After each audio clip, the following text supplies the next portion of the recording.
Olá, leitores do Seu Dinheiro, bem-vindos a essa live. Eu não sei se você já almoçou ou não, então eu não sei se é bom dia ou se é boa tarde, mas muito obrigada pela sua presença. Eu estou aqui hoje com a presença ilustre do Ivan Santana, colunista do Seu Dinheiro. Ele que tem mais de 60 anos de experiência no mercado financeiro, é uma voz da sabedoria aqui para ajudar o investidor que está um pouco perdido com a turbulência que a gente está vendo nos dias de hoje. Ivan, muito obrigada pela sua participação. É um prazer, Marina, estar falando com os ouvintes e espectadores do Seu Dinheiro. Muito obrigada, Ivan. Ivan, para começar, eu queria lembrar uma coluna que você escreveu em novembro do ano passado. Foi uma das suas colunas mais lidas no Seu Dinheiro e você falava por que você acreditava que o Brasil ele ia entrar num bull market. Eu queria entender se com tudo que aconteceu de lá para cá, muita água rolou, você ainda acredita que a Bolsa Brasileira vai entrar num viés de alta? Bom, primeiro ela tem que corrigir a baixa que ela teve nos últimos 3 dias, não contando hoje, tá? Mas eu acredito, tinha tudo para ser um bull market fenomenal, uma vez que depois de muitos anos estava entrando um governo que se mostrava a favor da livre iniciativa, do enxugamento da máquina estatal, da liberação da liberação do imposto, da liberação da legislação trabalhista, enfim, tinha tudo para haver um bull market. Só que está havendo um conflito entre executivo e legislativo causado por manias totalmente do Jair Bolsonaro, que não tem nada a ver com o programa dele. Então ele preocupa com um travesti no carnaval e um gay no carnaval e fica falando sobre isso, ou sobre porte de arma, quando o importante para o Brasil não é isso. Isso não impede o bull market, mas desacelera. Desacelera. Então, digamos assim, só para o leitor entender, para o Brasil entrar na rota de crescimento e na rota de valorização dos ativos, a gente precisa corrigir um pouquinho esse ruído que está acontecendo entre o Planalto e o Executivo. É isso mesmo, Ivan? É isso. O Brasil tem uma Constituição, a de 1988, tem um arcabouço parlamentarista. Então o Congresso tem muita força. E o Executivo não tem essa força toda. Fernando Henrique Cardoso lidava muito bem com isso. Lula também lidava no primeiro mandato, menos no segundo. Aliás, ele lidava comprando no mensalão, né? E depois lidava dando cargo, mas ele lidava com o Congresso. A Dilma não lidava e acabou sendo expelida. E o Bolsonaro tem muita dificuldade em fugir daquele núcleozinho dele, que é o núcleo das redes sociais, e que representa, na minha opinião, 1/3 dos eleitores dele.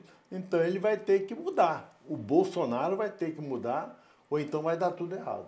E para quem está hoje na dúvida se compra ações, se não compra, se chega a operar vendido, aposta na queda da Bolsa, o que você acha que é a melhor estratégia para o investidor brasileiro nesse momento? Ficar quieto e esperar passar? O que você sugere? Aquele ditado, lugar comum, venda na alta, compra na baixa e tal, é fácil falar, mas não é tão difícil saber até onde ele subiu ou até onde ele caiu.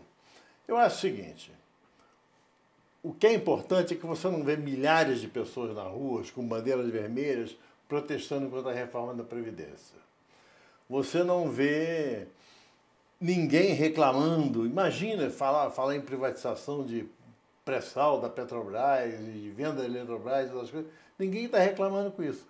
O que está havendo, na minha opinião, é uma briga de Congresso com o Executivo e os lobbies das categorias fortes, tipo funcionários públicos, juízes, membros do judiciário, etc., podem minimizar essa reforma da Previdência. Acho que a reforma vai sair.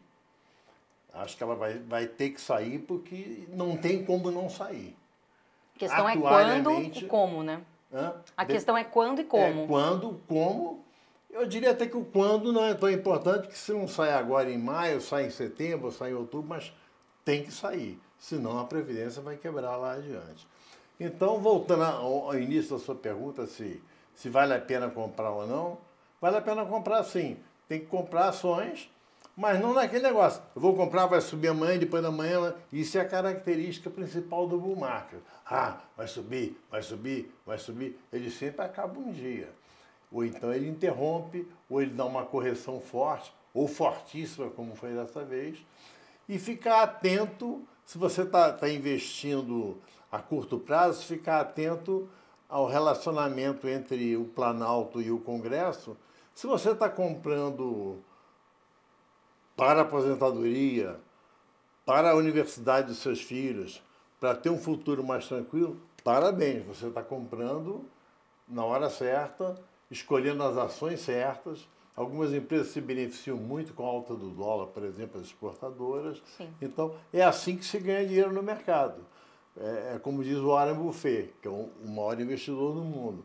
Você compra as boas empresas. Vai ter momentos de alta e de baixa. Se você está comprando uma empresa, por exemplo, que rende dividendo, você está comprando ela mais barata, o seu dividendo percentualmente é maior. Então, para quem quer investir em ações, o momento é bom. Para quem quer especular no índice, aí tem que ser mais ágil, prestar atenção no que está acontecendo naquele dia, que mesmo na baixa, dá para ganhar muito dinheiro vendido. Sim, isso é uma questão que até a gente estava comentando antes de começar aqui a entrevista, sobre os ursos brasileiros, né? Os investidores ursos. A gente quase não tem muita gente operando vendido a descoberto para ganhar com a queda da bolsa, né? Tem como o investidor que não é um expert, que não é um trader, ele aprender a operar dessa forma e conseguir ganhar dinheiro na baixa? Não, eu acho o seguinte, se que está começando, não vale a pena não. Tá. Porque eu, por exemplo, sou uma pessoa que a vida inteira gostei mais de ganhar na baixa porque ela é mais rápida. E, digamos, eu sou muito mais urso do que touro. Eu me lembro de tacadas muito boas que eu dei vendido. Adorava vender porque o mercado desaba. Pá! E você aí ganha dinheiro. Dá um exemplo de uma, Ivan, que você ganhou bastante aí como urso. Uma vez vendendo petróleo antes da guerra da primeira guerra do Golfo. Aquele sheik Ahmed Zaki Yamani, que tinha sido ministro do petróleo da Arábia Saudita, e ele já não era mais ministro da Arábia Saudita, e nem morava mais na Arábia Saudita, ele morava em Londres. Ele disse que o petróleo iria a $100. O petróleo estava a $18, $19. Quando houve a ameaça, quando houve a iminência do ataque das forças de coalizão lideradas pelos Estados Unidos ao Kuwait, para libertar o Kuwait das tropas iraquianas, eu fiquei vendido em petróleo. Foi uma ótima venda. Uma ótima venda porque o mercado caiu, olha, ele subiu de 30 para $40, ficou uns 20 segundos a $40. E depois desabou por causa da desproporção entre as forças americanas e iraquianas, que logo expulsaram, eles destruíram todas as forças iraquianas ao longo da estrada que vai do Kuwait até Bagdá. Aquilo destruiu tudo. Então, o mercado caiu, o mercado de petróleo caiu, e esse foi um dos traders de maior êxito que eu tive na minha vida, não só pela queda, porque quando a gente fala cair de 30 para 20, você não ganha $10. Você opera alavancado, você opera muito mais dinheiro do que você tem. Que é isso que o mercado futuro. Agora, se você está começando hoje, meu amigo, vai com calma, vai primeiro comprar as suas açõezinhas e tal, e ler alguns informativos. Não sai fazendo as suas operações mais sofisticadas, porque elas são o final da linha. Ou então você entra num fundo que faça esse tipo de coisa, um fundo de alto risco e tal. Eu adoro as operações de venda, então, e já fiz muitas. Entendi. Ivan, a gente tem algumas perguntas de leitores aqui. A primeira pergunta da Luísa. Queria saber se você acha que eu preciso esperar até a reforma da Previdência para investir na Bolsa. Dá para esperar ou já vai ser tarde demais? Ô Luísa, na hora que a reforma for aprovada, a gente já vai ter sabido que ela vai ser aprovada. Isso aí não é assim. A não ser algumas vezes que o Congresso decide por 3, 4 votos, geralmente quando vai à votação, se é que vai à votação, porque se houver conflito não vai à votação, eu diria que o ganho é antes. Se você estiver esperando a reforma da Previdência e ela sair, aí já não vale a pena mais comprar, porque o mercado tem um ditado que é, em inglês, buy the rumor, sell the fact. Em português, compre o boato, venda o fato. Se você tiver todo mundo certo, Bolsonaro já de amores com o Rodrigo Maia, com o presidente do Senado, tudo acertadinho, vai ser assim, assim, assim, os juízes vão levar tanto, os procuradores vão levar tanto, os de sempre, tá? E aí vai dar para fazer, em vez de economizar 1 trilhão, vai economizar 700 bilhões e tal. O mercado vai ficar entusiasmado, vai subir, talvez volte lá nos 100 mil pontos, ou até passe, Mas aí, na hora que sair, se todo mundo souber que vai sair, cai, porque o mercado compra o rumor e vende o fato. Isso é interessante até das suas histórias, né? É muito importante você se antecipar a alguns movimentos históricos para você ganhar dinheiro. E a pessoa física, o investidor pessoa física, iniciante, ele tem muita dúvida sobre quando entrar. Eu li uma coluna sua que você conta um caso do investimento em soja, né? Que você fez nos anos 80. Em 88. E ganhou uma bolada também, foi um super bom negócio. Eu queria que você contasse um pouquinho sobre como foi esse caso, Ivan, e desse uma dica para o pessoal, como que você consegue enxergar esses movimentos para realmente não perder o bonde, né? Eu vou contar esse caso específico e vou deixar para você deduzir se foi sorte, se foi competência, o que foi. Eu fui contratado pela Companhia Vale do Rio Doce, pelo Wilson Nélio Brumer, que era o presidente da Vale do Rio Doce, para conseguir um empréstimo para a Vale do Rio Doce em Londres, calcado nas reservas futuras de ouro da Vale do Rio Doce. Essa operação chama-se Gold Loan, um empréstimo de ouro. E viajei para Londres. E lá chegando, todo mundo se interessou pelo empréstimo, os banqueiros, mas disseram que não confiavam na Vale, no ouro, mas não confiavam no Brasil. Que o Brasil tinha acabado de fazer uma moratória informal e tal. Eles não acreditavam no risco do Brasil. Mas como a minha passagem era Rio, Londres, Chicago, eu tinha residência em Chicago, operava em Chicago, Rio, Londres, Chicago, Rio. Em Chicago, eu conversando com o meteorologista da Chesterland, chamado John Davis, era sueco, mas chamava John Davis. Ele me mostrando mapas meteorológicos, me mostrou que havia um El Niño muito forte naquele ano de 1988. Então, eu comprei mercado de soja. E se você disser que eu ganhei 1000%, não está exagerando. 10.000% não está exagerando. Porque eu ganhei infinito. No dia que eu comprei, a margem de garantia que eu tinha que botar já era inferior ao valor que eu ganhei nesse dia de ajuste. Ajuste é o que a gente ganha quando a gente compra e fecha acima do preço que comprou. Então, na verdade, eu ganhei 1 zilhão%, infinito. Mas eu ponho 90 mil dólares e tal para simplificar. O cara vai ganhar infinito. Como é que o cara vai ganhar infinito? Mas foi infinito. Então, foi a melhor operação que eu fiz no mercado de grãos. Foi em 1988, no grande bull market da soja, causado pelo aquecimento das águas do Pacífico. Agora, você viu a questão da meteorologia, né? Você viu uma previsão para enxergar um insight aí, uma possibilidade de investimento. Eu queria entender, assim, hoje ainda essas oportunidades ainda estão por aí? A gente ainda tem chance de encontrar um bonde desses para pegar, uma onda dessas para surfar ou não? Tem, mas se você tem que eu vivi a minha vida inteira, desde os 18 anos de idade, concentrado no mercado. E quando eu falo concentrado no mercado, é acompanhando o mercado minuto a minuto. O Bolsonaro leva uma facada, eu vou lá e compro bolsa porque eu sei que a facada vai ser favorável a ele. Podia morrer, era desfavorável. Mas se não morrer, será favorável. Então você tem que ficar acompanhando. O El Niño não é uma coisa que acontece de repente. Então, cada mercado que você opera, se é que você pretende ser um trader profissional, cada mercado que você opera, eu operava todos, operava mercados no mundo inteiro. Então, você tem que estudar. Eu sou um estudante compulsivo. Eu trabalho até 3, 4 horas da manhã, acordo às 9, vou, trabalho sábado, trabalho domingo, trabalho feriado, carnaval, ano novo, e tenho um pouco de sentimento de culpa quando eu não trabalho. Nossa! Então eu fico até assim meio, poxa... Eu apenas guardo algumas horas por dia para leitura, porque eu acho importante e gosto.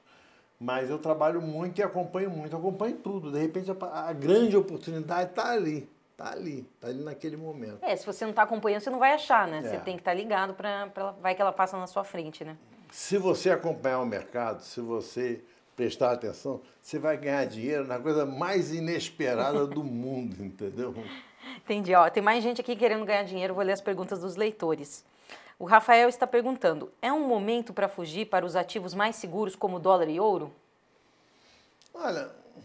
O dólar já subiu para perto de 4. A pergunta, para mim, fica parecendo meio uma pergunta de adivinhação, porque resta saber até quando o governo federal, porque o governo federal é maluco, o Bolsonaro é maluco, então tem que saber até quando ele vai entrar em acordo com, vai perceber que o Congresso é importante, e sem o Congresso ele não faz absolutamente nada, e então vai se começar essa reforma da Previdência. Eu não gostaria de comprar dólar, não. Com relação ao ouro, eu não gosto, pessoalmente, embora eu tenha sido começado no mercado internacional como especialista em ouro, eu até era chamado de operador de ouro e não operador de mercado, eu operei muito ouro, muito ouro mesmo. Mas eu não acho o ouro uma relíquia bárbara. O ouro não rende nada, o ouro... você paga uma taxa de custódia, se você comprou ouro futuro, você tem que pagar o rolamento de uma posição para outra. Então, o ouro é um bom negócio quando as taxas de juros são negativas.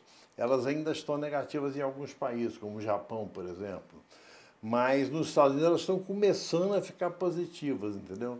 Então, eu pessoalmente não gosto de ouro como ativo. Se você comprar 10 quilos de ouro, você vai ter 10 quilos de ouro.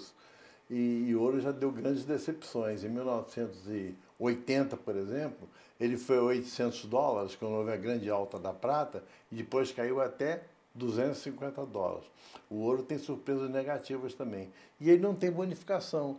Um ouro desse tamanho não dá um ourinho ali uma vez por mês. Tem. Então, eu não gosto de ouro, não. A não ser quando as taxas de juros estão negativas. Tem um trade seu que ficou famoso, né, com ouro, que você comprou, acho que na época do Plano Cruzado, não foi isso? O ouro no mercado futuro? Não, mas aí era outra situação totalmente diferente. Aí o ouro foi a maneira que eu encontrei para operar a inflação. Entendi. Tá? Podia ter sido em boi, em café, eu escolhi o ouro. Esse foi o melhor trader, eu falo do de Chicago, o de Chicago foram para vários clientes. O de ouro foi para mim, entendeu?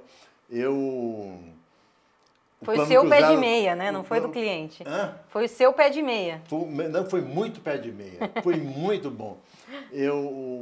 Havia uma euforia muito grande com o plano cruzado, a inflação daquele ano tinha sido pequena, o Brasil cresceu acho que 7% ou 7,4% ao ano com o plano cruzado. Mas um dia, domingo, eu fui sair para almoçar com minha mulher e meus filhos. E fomos no restaurante, tinha muita fila, fomos no outro, tinha muita fila, fomos no outro, tinha muita fila. Aí furou o pneu do meu carro, eu troquei o pneu, mas fui no posto comprar um outro pneu para ter um pneu sobressalente. Não havia pneu no posto.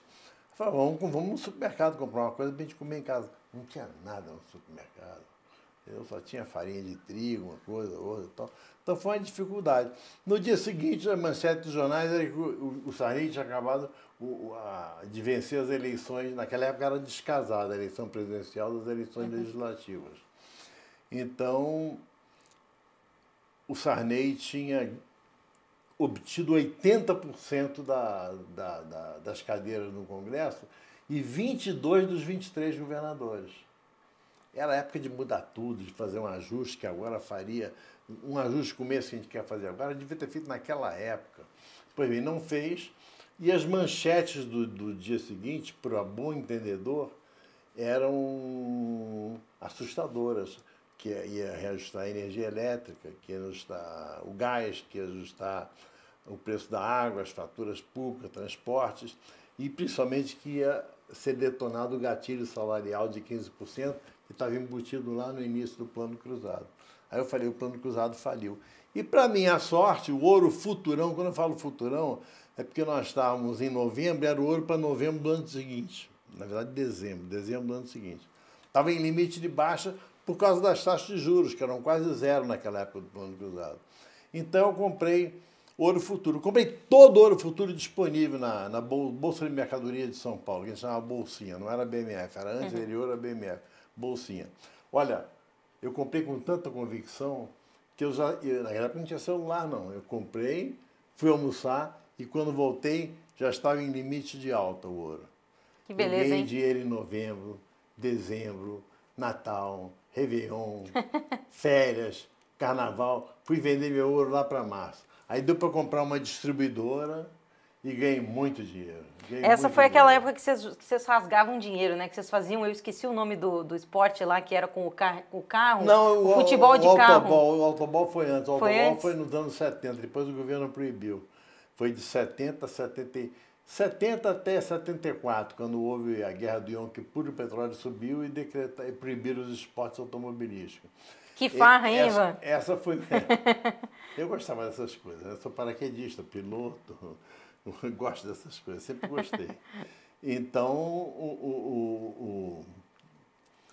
nessa ocasião, foi bem depois, foi na época do Plano Cruzado, mas isso fez parte. Eu não aconselho, eu aconselho as pessoas a ouvirem o que eu falo, mas não tentar imitar. A não sei que a pessoa seja aventureira por índole como eu sou. Nós estamos em 2019, em 2008 eu fui lá para o Afeganistão procurar o Talibã e a Al-Qaeda. Fui lá e fiquei lá 40 dias, entendeu? Pesquisando para um filme de Hollywood, que acabou não saindo, mas eles me pagaram. Então eu atravessei para uma região proibida e tal. Interesse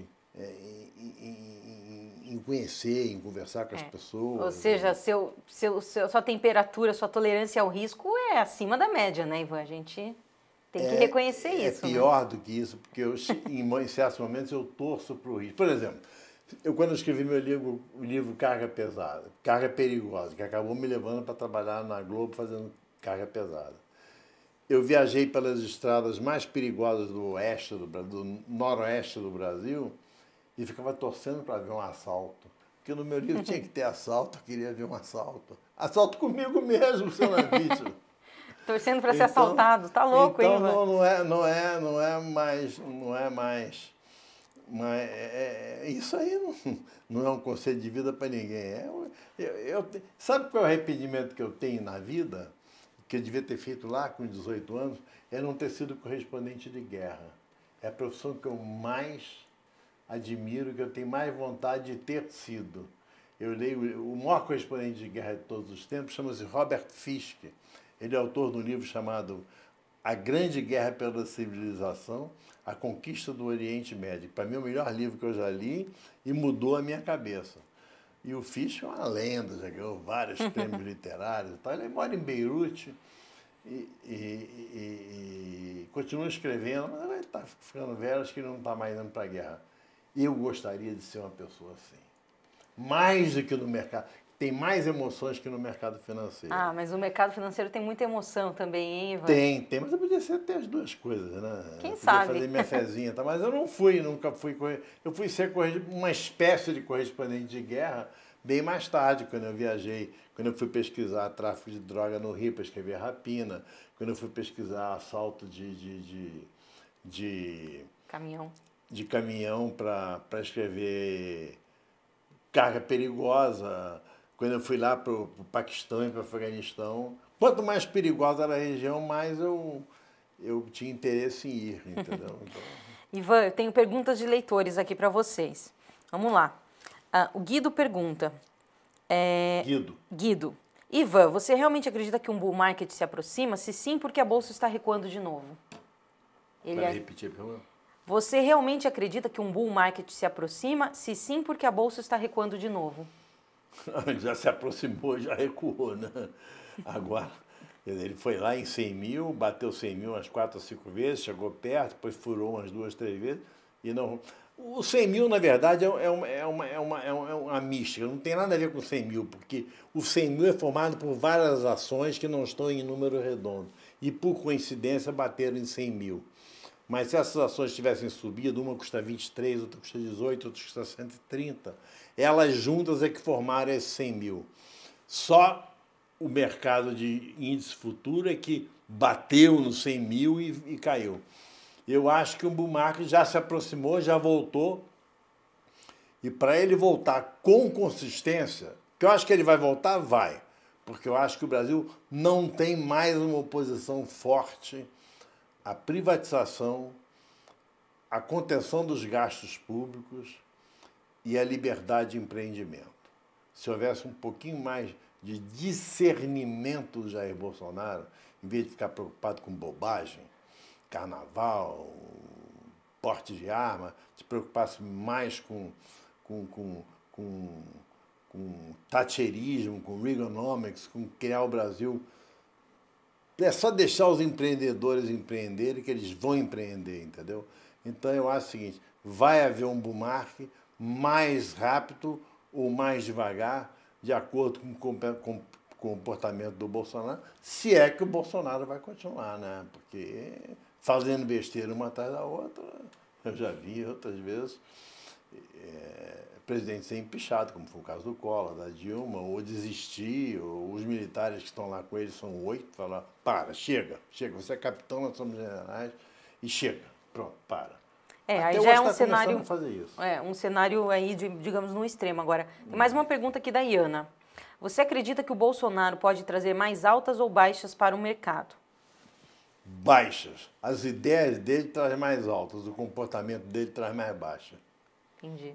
Então, se ele podia talvez deixar o pessoal que está com ele trabalhar, né? Pô, se ele deixar... Ontem eu vi o pronunciamento do Guedes, até o momento de pegar o avião, foi espetacular, poxa. Espetacular. Chama os universitários, né? Poderia ser. Espetacular. O cara foi claro, o cara mostrou o óbvio. E como dizia Nelson Rodrigues, só os profetas enxergam o óbvio. Espetacular. É só o Bolsonaro parar de falar bobagem. Fica lá, frequenta, vai lá, visita quartel, faz isso, faz aquilo. Deixa o posto Ipiranga resolver, que ele resolve. Entendi. Nessa parte. Tem mais uma pergunta aqui do Rafael. Ivan, você acha mais Ivan, você acha mais importante operar gráfico ou operar notícias e acontecimentos? Eu sempre fui analista fundamentalista, quer dizer, perdão, fui operador fundamentalista. Então eu operava mais os fundamentos. Mas agora, de vez em quando, eu dou uma olhada no gráfico, já que todo mundo olha, se todo mundo olha para uma coisa, você tem que olhar para aquela coisa. Então, se todo mundo está olhando o gráfico, em determinado ponto é um suporte, já que eu vou comprar porque eu acho que vai subir, vamos comprar dentro daquele suporte. Então, eu sou, digamos assim, 70% fundamentalista e 30% grafista. Eu olho o gráfico, sim. Tem mais uma pergunta para você. É uma pergunta do Renato. Quem não pode acompanhar a bolsa minuto a minuto, trabalha em outra coisa, não é trader, ele está perguntando se é melhor ficar longe desse mercado ou dá para se arriscar? Você pode ficar dentro do mercado de duas maneiras. Primeiro, você assinando uma publicação que mostre os melhores fundos, aqueles mais rentáveis, aqueles que cobram taxa de administração menor e que tem uma boa performance. Você não sabe a performance futura, mas você pode saber a performance passada. Ou então, seguir recomendações de pessoas que entendem e ir comprando ações ao pouquinho. Uma coisa eu garanto, se você comprar ações ao pouquinho, digamos que você tenha 30 anos, inveja, mas vamos dizer que você tenha 30 anos, e for comprando ações,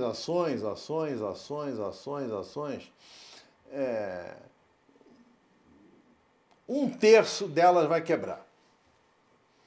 Um terço vai ter uma rentabilidade boa. E um terço vai dar uma alta tão grande, como foi o caso da Magazine Luiza há pouco tempo, como foi o caso de outras, que vai compensar aquela que quebrou e aquela que rendeu pouco. Então, se você comprar ações, não precisa comprar demais, 20, 30 não, a não ser que você seja bilionário. Mas se você quiser comprar ações, deixa para os seus filhos ações. Não confia no governo, não, porque a tendência da aposentadoria é convergir para o salário mínimo. Elas estão sendo...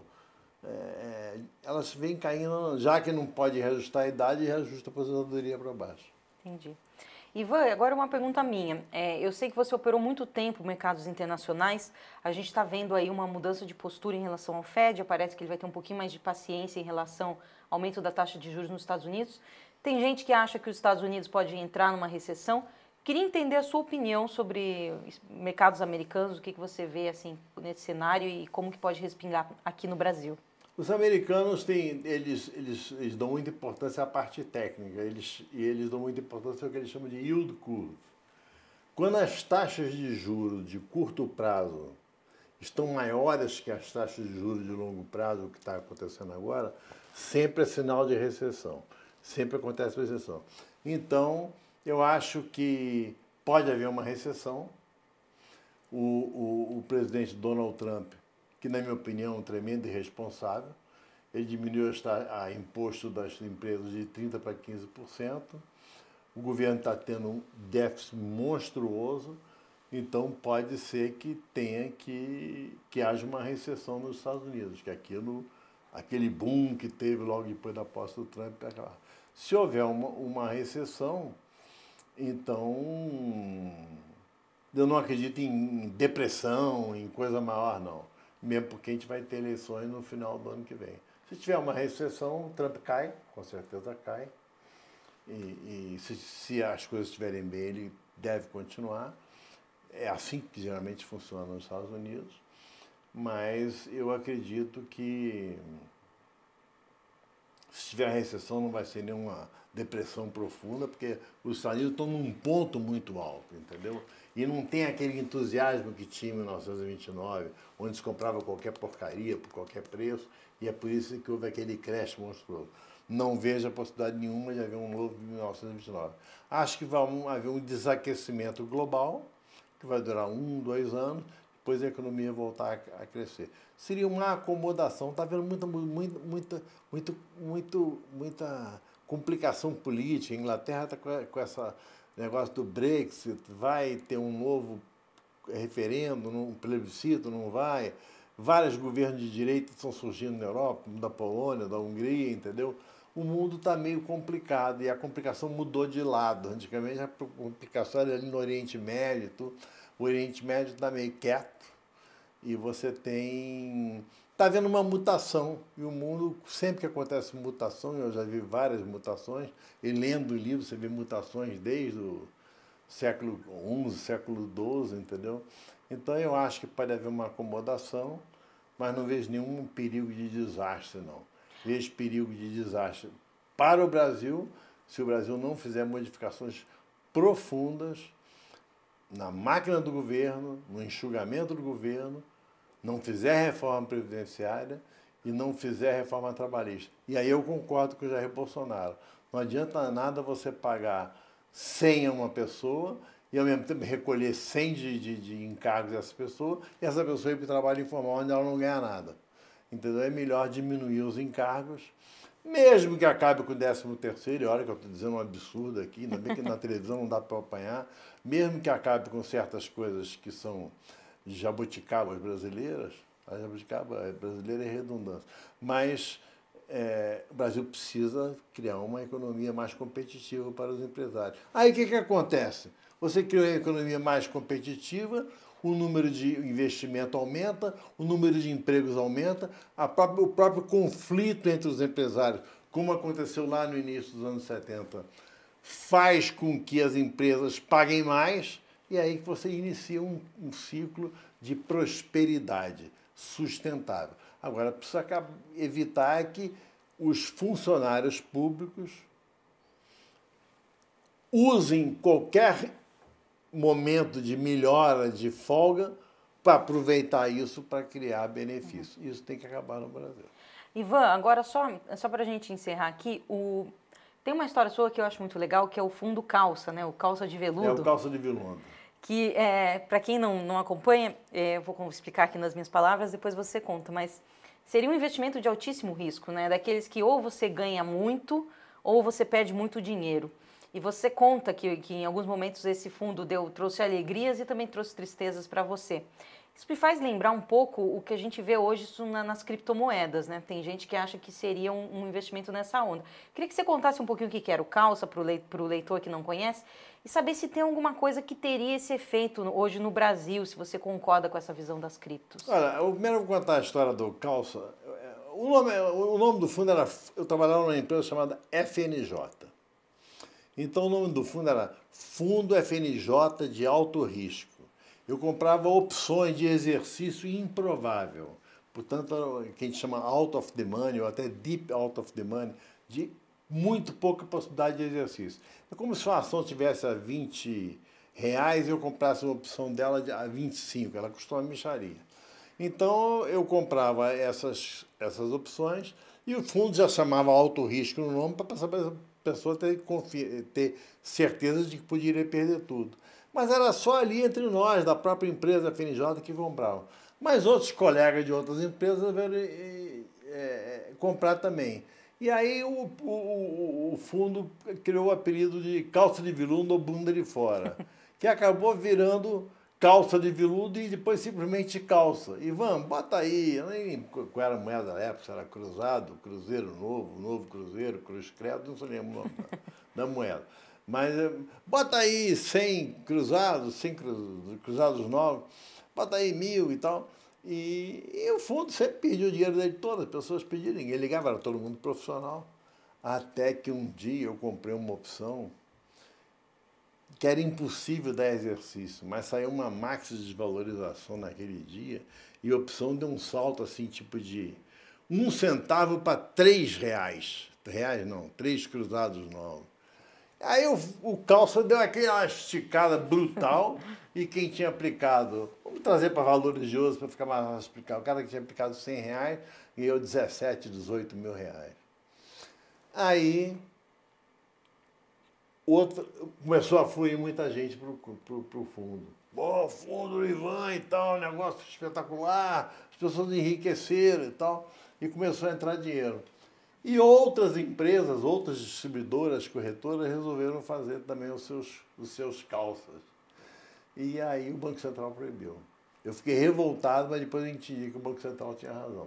Você não podia fazer aquele tipo de fundo, porque você ia criar uma coisa semelhante ao que aconteceu em 1929. Fundos altamente especulativos que quebravam, só que a pessoa se ligava naquele ganho que o outro tinha tido, todo mundo comprava. Eram fundos que compravam fundos, que compravam fundos, que compravam fundos, que não compravam nada. Foi isso que fez a Bolsa Nova York ter aquele crash pavoroso que gerou 11 anos de depressão profunda. Então, eu não quero dizer que o calça tinha essa bola toda para trazer uma depressão profunda, mas o Banco Central cortou na hora certa e eu me rendo ao que eles fizeram, embora na época eu tivesse ficado muito aborrecido. Entendi. Ivan, para encerrar, você gostaria de passar um recado para o investidor, para quem está pensando aí o que faz com o seu dinheiro? Alguma orientação, uma dica final aí para quem está assistindo? Bom, para quem quer investir a longo prazo, sempre é mercado de ações. Para quem quer investir em fundo de renda fixa, procurar aqueles que têm melhor rentabilidade e menor taxa de custo, porque os bancos, eles procuram enfiar aquilo que o diretor chamou o gerente lá aqui em São Paulo, ó, vocês têm que vender esse, que é o produto da casa para esse mês e tal, quem vender mais vai ganhar um prêmio, um carro, uma viagem à Europa e tal. O gerente não é seu amigo, ele é funcionário do banco, ele obedece ao banco. Então você compra um fundo de renda fixa, mas observando, presta atenção em que você está comprando. Caso contrário, se você quer simplesmente poupar, compra no Tesouro Direto e tal. Mas não compra caderneta de poupança, que virou um investimento muito ruim. A caderneta de poupança já foi um investimento razoável na época que era apenas defesa contra a hiperinflação. Então, você tinha uma inflação gigantesca, seu dinheiro tinha que ficar em alguma coisa. Então, o Brasil tinha 80% dos brasileiros não tinham conta bancária, portanto não tinham nem caderneta de poupança.